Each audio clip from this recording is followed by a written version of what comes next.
1945 August 6 ഹിരോഷിമയിൽ അണുബോംബ് പതിച്ച ദിവസമാണെന്ന്.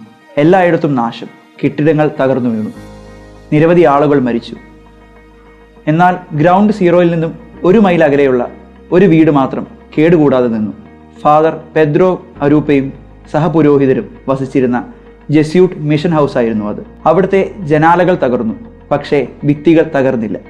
അവർക്ക് ഒരു ശീലമുണ്ടായിരുന്നു, എന്നും ജപമാല ചൊല്ലി പ്രാർത്ഥിക്കുകയും ഒപ്പം തന്നെ തങ്ങളെ തന്നെ ദൈവത്തിൻ്റെ സംരക്ഷണത്തിന് സമർപ്പിക്കുകയും ചെയ്യുക. അത്രയും വലിയ സ്ഫോടനം നടന്നപ്പോഴും അവരുടെ ഹൗസിനോ ഒപ്പം തന്നെ അവർക്കോ കേടുപാടുകളോ പരിക്കോ ഉണ്ടായില്ല. കാരണം അവർക്ക് ദൈവത്തോടുള്ള വിശ്വാസം അത്ര വലുതായിരുന്നു. മത്തായിയുടെ സുവിശേഷം 8-ാം അധ്യായത്തിൽ യേശു കടലിനെയും കാറ്റിനെയും ശാസിക്കുമ്പോൾ അത് ശാന്തമാകുന്നു. ഇവിടെ ഒരു കാര്യം നമുക്ക് കാണാൻ സാധിക്കും.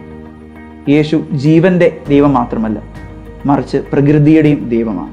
ഇത്രയും വലിയ ഒരു അപകടം നടന്നപ്പോഴും ജെസ്യൂട്ട് മിഷൻ ഹൗസും അവിടെ ഉണ്ടായിരുന്ന പുരോഹിതരും കേടുകൂടാതെ ഒരു അപകടവുമില്ലാതെ നിന്നു. എന്തുകൊണ്ടായിരിക്കും? കാരണം അവർ ആശ്രയിച്ചത് യേശുവിലാണ്, കാറ്റിനെയും കടലിനെയും ശാസിച്ച ആ യേശുവിന്.